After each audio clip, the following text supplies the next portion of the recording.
Hi viewers, welcome to ఆదన్ మరొకొండం. నేను మీ ప్రసాద్. వైఎస్ సునీతారెడ్డిని కూడా చంపేస్తారు. షర్మిల సంచలన వ్యాఖ్యలు. విషయం ఏంటి అంటే వైఎస్ వివేకానంద రెడ్డి గారి హత్య. ఆ హత్యకు సంబంధించిన ఎపిసోడు మనం కొత్తగా చెప్పుకునేది ఏమీ లేదు. 2019 మార్చి 15వ తేదీన జరిగింది ఈ హత్య. ఇప్పటికి 6 సంవత్సరాలు దాటింది. ఆ కేసుకు సంబంధించిన అంశం అడుగు కూడా ముందుకు పడట్లా. ఈ నేపథ్యంలో ఏదైతే ఆయనే నిందితుడు అని చెప్పేసి సిబిఐ ఛార్జ్షీట్లో నమోదు చేసింది కదా వైఎస్ అవినాష్ రెడ్డి గారిని. మరి ఈ తరుణంలో వైఎస్ అవినాష్ రెడ్డి గారు కావచ్చు, లేదా వాళ్ళ వర్షన్ ఏంటి అంటే సునీతారెడ్డి గారు ఆవిడ భర్త నర్రెడ్డి రాజశేఖర రెడ్డి గారే చేయించారు అని చెప్పేసి వాళ్ళ సైడు. సో ఈ నేపథ్యంలో ఆ కేసుకు సంబంధించిన అంశం తేల్చేసేయాలి అని చెప్పేసి పోరాడుతుంది ఎవరు? సునీతారెడ్డి. మరి అటువంటి సునీతారెడ్డి అంత పోరాటం చేస్తుంటే ఆవిడపైనే ఆ హత్యారోపణలు చేస్తున్నారు అంటే దీనిని మించిన ఆశ్చర్యకరమైన అంశం ఇంకొకటి ఏదైనా ఉంటుందా? సరే, ఈ విషయం ఎలా ఉంచితే ఓ ప్రక్కన సాక్షులు ఒకరి తర్వాత ఒకరు అనుమానాస్పద స్థితిలో మృతి చెందుతూ ఉన్నారు.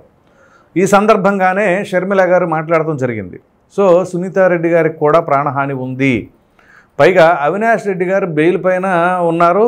ఈయన సాక్ష్యాధారాలన్నీ కూడా మార్చేసే అవకాశాలు ఉన్నాయి, ప్రభావం చూపే అవకాశాలు ఉన్నాయి సాక్షుల పైన అని చెప్పేసి ఆరోపణలతో పాటుగా ఒక కీలకమైన అంశం పైన మాట్లాడటం జరిగింది. ఒక కీలకమైన అంశం.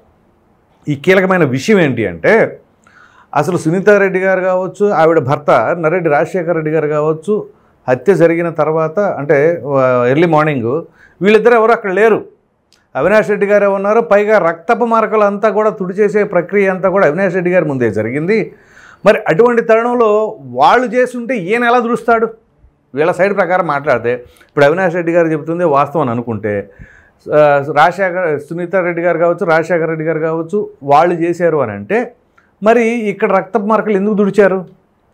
పైగా ఆ లేఖ ఏదైతే లభించిందో ఆ లేఖకు సంబంధించిన కూడా జాగ్రత్తగా ఉంచు అని నర్రెడ్డి రాజశేఖర రెడ్డి గారు చెప్పడమే కాకుండా అది భద్రపరిచిన తర్వాత తీరా తీసుకువెళ్ళి పోలీసులకే ఇచ్చారు. మరి వాళ్ళే చేస్తే వాళ్ళు ఎలా ఇస్తారు? వాళ్ళు చేసినప్పుడు వీళ్ళ రక్తపు మార్కలు ఎలా దుడుస్తారు అని చెప్పేసి చాలా కీలకమైన పాయింట్ని షర్మిల గారు లేవనెత్తారు. సో ఇక్కడ ఈ కేసుకు సంబంధించిన అంశంలో నేను తోడుంటాను, నీతో పాటు నేను కూడా పోరాటం చేస్తాను అని చెప్పేసి షర్మిల గారు మాట ఇచ్చారు సునీతారెడ్డి గారికి. అందు గురించి నేను ఈ విషయం పైన బలంగా అడుగుతున్నాను అని చెప్పేసి అన్నారు. సో ఇక్కడ ఈ కేసు సంబంధించిన అంశం త్వరితగతిన తేల్చాల్సిందే అని చెప్పేసి సునీతారెడ్డి గారు ప్రతి కోర్టులోనూ పిటిషన్లు వేస్తున్నారు, అఫిడవిట్లు సమర్పిస్తున్నారు, గట్టిగా పోరాటం చేస్తూ ఉన్నారు. కానీ ఎవరెవరైతే ఆరోపణలు ఎదుర్కొంటున్నారో అక్కడ సిబిఐ ఛార్జ్షీట్లో ఉన్నారో వాళ్ళు మాత్రం బెయిల్ కోసం ప్రయత్నాలు చేస్తూనే ఉన్నారు. అఫ్కోర్స్ సిబిఐ కూడా చాలా వరకు తాత్సారం చేస్తూ ఉంది. మరి ఈ తాత్సారంకి గల కారణాలు ఏంటి? సిబిఐ ఎస్పీగా ఉన్నటువంటి రామ్ సింగ్ అప్పుడు ఆ కేసుకు సంబంధించిన అంశం ఆయన పరిశీలిస్తున్నప్పుడు ఆయనపైనే తిరిగి కేసులు నమోదు చేయడమే కాకుండా ఆయనపైన అనేక రకాలైన ఆరోపణలు చేశారు.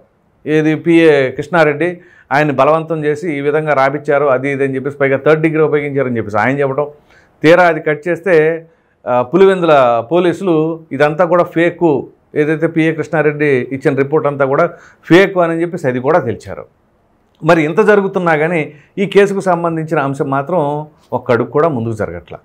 సో ఇటువంటి తరుణంలో మరి ఇక్కడ పక్కన సాక్షులేమో మృతి చెందుతూ ఉన్నారు అనుమానాస్పద స్థితిలో. ఒక్కొక్కళ్ళు ఎలుకలు కొట్టేశారని, ఒక్కొక్కళ్ళు ఇంకేదో తిన్నారని, ఇంకొకళ్ళకేమో ఏదో హెల్త్ బాగోలేదు అని, అలా రకరకాల కారణాలు. ఆ కారణాలు ఏవి కూడా నమ్మశక్యంగా లేనివి. సో ఈ విధంగా ఒకరి తర్వాత ఒకరు మృతి చెందుతూ ఉంటే సో చివరికిగా సునీతారెడ్డి గారికి కూడా ప్రాణహాని ఉంది అని చెప్పేసి ఆవిడ చెప్పడం జరిగింది. మరి ఈ తరుణంలో ఏం జరుగుతుంది? సిబిఐ ఇప్పటికైనా పట్టించుకొని దీనిపైన అసలు సిబిఐ ఏం చేయాలి? ఈ కేసుకు సంబంధించిన అంశం వీలైనంత త్వరగా తేల్చేసేయాలి అని చెప్పేసి వాళ్ళకి బెయిల్ రద్దు చేయండి, మేము విచారణ చేపడతాము అని చెప్పేసి అనవలసింది పోయి సిబిఐ సరిగ్గా కోర్టుకు హాజరు కావట్లా. సో మరి ఈ కేసుకు సంబంధించి ఇంక ఎప్పుడు తేలుతుంది? ఒక 30-40 ఏళ్ళకి కానీ తేలిద్దాము బహుశా. సో ఇక అలా జరిగితే కొన్ని ప్రయారిటీ బేసిస్లో ఉంటాయి కొన్ని కేసెస్. పైగా మృతి చెందింది, హత్య గావించబడింది ఎవరు? సాదాసీదా వ్యక్తి కాదు, మాజీ ముఖ్యమంత్రి సొంత సోదరుడు, పైగా మాజీ ఎంపీ, మాజీ మంత్రి ఆయన వివేకానంద రెడ్డి గారు. ఒక మంచి చరిష్మా ఉన్న నాయకుడు. అటువంటి నాయకుడి పైన ఎంత చీప్ ఎలిగేషన్స్ అంటే ఆయనకి లేడీస్ వీక్నెస్ ఉంది అని చెప్పేసి అలా చేశారు, ఇలా చేశారు, ఆస్తి వివాదాలు అది ఇది అని చెప్పేసి తీసుకొచ్చారు.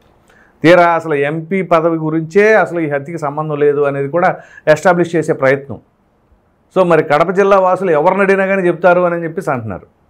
ఓ ప్రక్కన అప్రూవర్గా మారినటువంటి దస్తగిరి ఆయనకి ప్రాణహాని ఉంటే కాకుండా ఆయన భార్య పైన కూడా కొంతమంది మహిళలు వచ్చేసి బెదిరించేశారు. ఇంకేముంది, ముక్కలు ముక్కలుగా నరికేస్తాం అది ఇది అని చెప్పేసి వాళ్ళు కూడా వార్నింగ్లు ఇచ్చేయటం. మరి ఏం జరుగుతుంది ఇక్కడ? మరో ప్రక్కన A2గా ఉన్న సునీల్ యాదవ్ ఆయన కూడా ఇటీవల మీడియా ముందుకు వచ్చారు.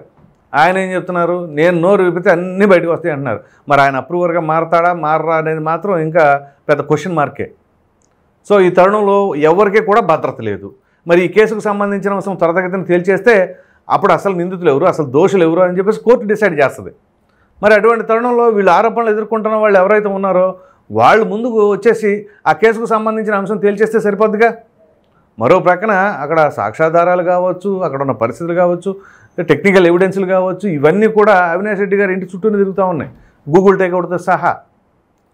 ఓ పక్కన జగన్మోహన్ రెడ్డి గారేమో మరి ఆయన ఎందుకని అంత నిదానంగా వచ్చారు, ఏది సొంత బాబాయ్ చనిపోయారు అని చెప్పేసి అన్నా కానీ నిదానంగా కారులో వచ్చారు. ఆ కారులో వస్తున్న సమయంలో ఆయనతో పాటు ఆయన సతీమణి భారతే ఉన్నారు. సో అక్కడ డ్రైవర్గా అప్పుడు నారాయణ అనే వ్యక్తి ఉన్నాడు. ఆ నారాయణ అనే వ్యక్తి కూడా అనుమానాస్పద స్థితిలో ఆయన మృతి చెందాడు. సో ఇలా ఎక్కడ చూసినా కానీ ఇదంతా కూడా చాలా అనుమానాలకు తావిస్తుంది. ఈ కేసుకు సంబంధించిన చివరికి ప్రతి ఒక్కరు కూడా విసిగి వేసారిపోయి ఉన్నారు. ఈ ఎంతకాడికి ఏం అప్డేట్స్ ఉన్నా కానీ ఏం జరుగుతుంది? ఇప్పుడు షర్మిల గారు మాట్లాడిన దానివల్ల ఏమైనా సరే ఈ కేసు ఒక అడుగు ముందుకు వెళ్తుందా అంటే అది కష్టమే. సో ఈ తరుణంలో ఇక ఏదో అట్లా ఆ కేసుని లైవ్లో ఉంచడం కోసం ఈ విధంగా మాట్లాడుతున్నట్లుగా ఉంది, కానీ అక్కడ సిబిఐ ఏమాత్రం కూడా సీరియస్గా వ్యవహరించట్లా. సో ఇప్పటికైనా కానీ కోర్టు కొంచెం గట్టిగా పరిగణించి సిబిఐ వాళ్ళకి కొంచెం ఆదేశాలు గట్టిగా జారీ చేస్తే ఖచ్చితంగా ఈ కేసుకు సంబంధించిన అంశం త్వరితగతిన తేల్చండి అని అంటే అప్పుడేమైనా సరే ఒకటికి ముందుకేస్తుందేమో చూడాలి. ఎందుకంటే చరిత్రలో ఎన్నడూ లేని విధంగా సిబిఐ అవినాష్ రెడ్డిని అరెస్ట్ చేయడానికి వెళ్ళినప్పుడు కూడా ఏం జరిగిందో మనందరికీ తెలుసు. కర్నూలు ఎపిసోడ్, విశ్వభారతి హాస్పిటల్ దగ్గర తన తల్లికి అనారోగ్యంగా ఉందని. అనారోగ్యంగా ఉంటే ఒక 2000 మంది తన అనుచరులు తీసుకొచ్చి అక్కడ మోహరింప చేయాలా? రాష్ట్ర పోలీస్ శాఖ చేతులు ఎత్తేసే పరిస్థితి ఉంటుందా? ఇది ఎక్కడైనా ఉంటుందా? ఒక ఆంధ్రప్రదేశ్లోనే ఉంటుందా? అది జగన్మోహన్ రెడ్డి గారి హయాంలోనే. సో వీటన్నింటినీ చూస్తుంటే ఏ విధంగా ఉందో అర్థం చేసుకోవచ్చు కదా. పోనీ సునీతారెడ్డి గారు జగన్మోహన్ రెడ్డి గారు సీఎం అయిన వెంటనే వెళ్ళి అన్న ఈ కేసుకు సంబంధించిన అంశం తేల్చండి అంటే, ఎందుకమ్మా ఈ కేసు సంగతి వదిలేసాయి, అవినాష్ రెడ్డిది ఏముంది, అవసరమైతే ఆయన బీజేపీలోకి వెళ్తాడు, లేదా ఇంకో కేసు అయ్యిద్ది దానిపైన, అంతకుమించి ఏం జరగదు అని చెప్పేసి ఆయన అన్నారని చెప్పేసి స్వయాన సునీతారెడ్డి గారే చెప్పారు కదా. సో ఇక దీనిని బట్టి ఎవరిని ఎవరు కాపాడుతున్నారు ఏంటి అనేది బహిరంగ రహస్యమే. అది అందరికీ తెలుసు, కానీ ఎవరు నోరు మెదపలేని పరిస్థితుల్లో ఉన్నారు. సో మరి ఈ పరిస్థితుల్లో ఈ కేసు ఎప్పటికైనా సరే మరి గట్టెక్కుతుందా, లేకపోతే ఇదే వ్యవహారంలో ఏదో సీరియల్ ఉంటాయి కదా మన తెలుగు సీరియల్స్, ఆ సీరియల్స్ తరహాలోనే సాగుతానే ఎంతకాలం సాగుద్దో ఏంటో. మరి ఇప్పుడు షర్మిల గారు ఈ విధంగా ప్రెస్ మీట్ పెట్టి మాట్లాడారు. మరి ఈ తరుణంలో ఇప్పటికైనా సరే కోర్టు ఏమైనా సీరియస్గా పరిగణిస్తుందా, అలాగే సిబిఐని అప్రమత్తం చేసి ఈ విచారణ వేగవంతం చేయాలి అని చెప్పేసి ఆదేశాలు జారీ చేస్తారా లేదో తెలియాలి అంటే మరికొంత సమయం వేచి చూడవలసి ఉంది. ఈ వీడియో కనుక మీకు నచ్చినట్లయితే లైక్ చేయండి, షేర్ చేయండి. అదేవిధంగా షర్మిల గారు ఒక బాంబు వేల్చారు, వైఎస్ సునీతారెడ్డి గారిని కూడా చంపేస్తారేమో అన్న అనుమానాన్ని అయితే ఆవిడ వ్యక్తపరిచారు. మరి దానిపైన మీ అభిప్రాయాన్ని కామెంట్ సెక్షన్లో తప్పకుండా తెలియచేయండి. మరిన్ని వీడియోస్ కోసం మన ఆదాయం ఛానల్ సబ్స్క్రైబ్ చేయడం మాత్రం మర్చిపోండి. Thank you.